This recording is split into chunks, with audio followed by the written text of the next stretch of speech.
First things first, Stephen R. Covey. Whether it's parents rushing to leave their children at school, or employees rushing to meet this week's deadline, it seems like everyone's in a rush nowadays. And how can they not be? There are so many tasks on everyone's list today that, often, having 24 hours in a day doesn't seem enough to cross them off, let alone to make some space for ourselves or our families. But, wait a moment. Why shouldn't it be the other way around? Why should you and your hobbies, or your family and loved ones come last? Why should your job or that vital meeting with your CEO tonight be the first thing you put on your list? First Things First, a collaborative work by Stephen R. Covey, A. Roger Merrill and Rebecca R. Merrill, is a book about priorities.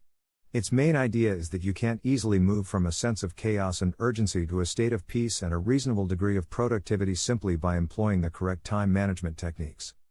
You need something much more than that, something that lies beneath the necessity for a time management system, something that starts way before you start writing down your daily to-do list.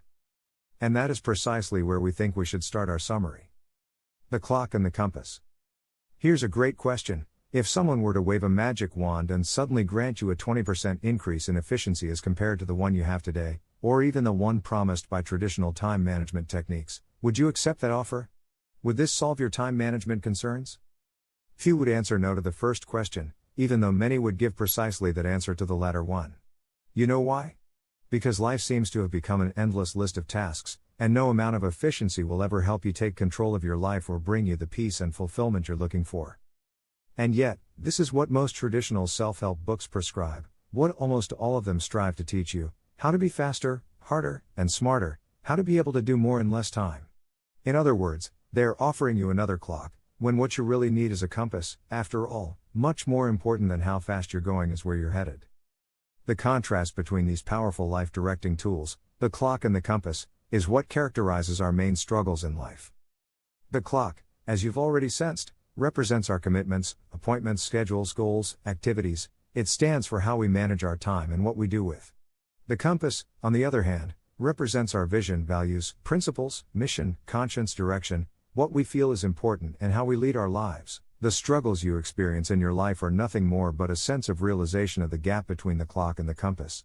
Put simply, when what you do, the clock, doesn't contribute to what is most important in your life, the compass, you get the feeling that instead of living your life is being lived for you. This is why you never feel fulfilled. It is also the reason why you will never be able to find peace, no matter how efficient you are at what you're doing. The 3 generations of time management. Due to something the authors of First Things First refer to as a popcorn phenomenon, the increasing heat and pressure of the culture creating a rapidly exploding body of literature, there are thousands of time management books and tools available today. They all fit within 3 categories, or, rather, generations, of time management that illustrate the evolution of the field and can be briefly summed up thus. First generation. The first generation of time management is based on reminders and is characterized by notes and checklists. The point is simple: keeping track of the tasks that you want to execute during the day so that you don't forget to do them once you find enough free time. If the tasks in question are left unaccomplished, you put them on your list for the next day. Second generation. The second generation is one of planning and preparation and characterized by calendars and appointment books. In this generation, you are your own secretary. You write down commitments, identify deadlines, make appointments, note where meetings will take place. This generation is all about efficiency, personal responsibility, and achievement in goal setting, planning, and scheduling future activities and events. Third generation. The third generation is one of planning, prioritizing, and controlling and characterized by a wide variety of planners and organizers, electronic as well as paper-based, with detailed forms for daily planning. Daily prioritization, in this case, is the result of setting long, medium, and short-range goals, which, in turn, are the answer to the question, what do I want in X many years? As can be evident from even this summary, time management has evolved. The 3 generations of time management have brought us a long way toward increased effectiveness in our lives, and such things as efficiency, planning, prioritization, values clarification, and goal setting have made a significant positive difference. However, Covey and the Merrills write that more than an evolution, we need a revolution. We need time management different not by degree, but in kind.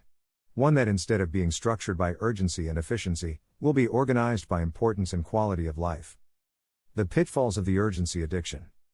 As essential as it is, this revolutionary step from urgent to important isn't a simple one, mostly because, in the modern world of today, people often fail to recognize the difference between urgent and important things.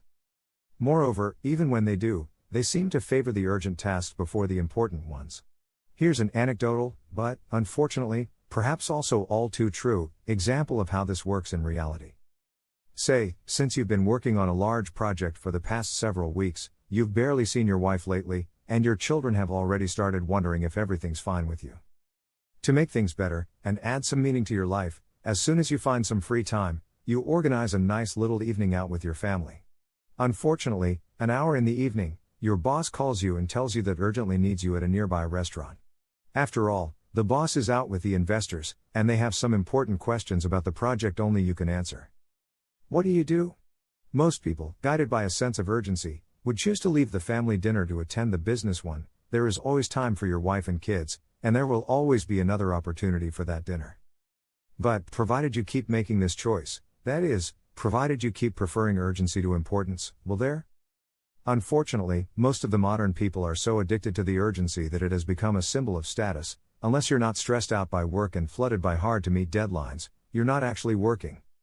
And we didn't opt to use the word addicted for no reason. According to the authors of First Things First, there is such a thing as urgency addiction, and it is every bit as dangerous as other commonly recognized addictions, say, to such things as gambling, overeating or chemical substances. It has the same effects and can be boiled down to the very same definition, a self-destructive behavior that temporarily fills the void created by unmet needs. The problem with most time management tools is that, instead of dealing with the addiction, they feed it. When you think about it, what daily planning and to-do lists actually accomplish is keeping us focused on prioritizing and doing the urgent. And the more urgency we have in our lives, the less importance we have. The 4 basic human needs, the 4 human endowments, and the reality of true north principles. And here's where that compass, the one we mentioned in the first section of our summary, should come in handy.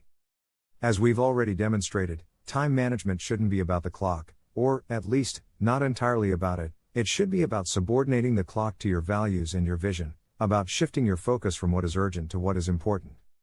And there's a big gap, practically a chasm, between these two concepts, at least as they are understood by most people today. After all, have you ever heard of someone wishing to have spent more time at the office at deathbed?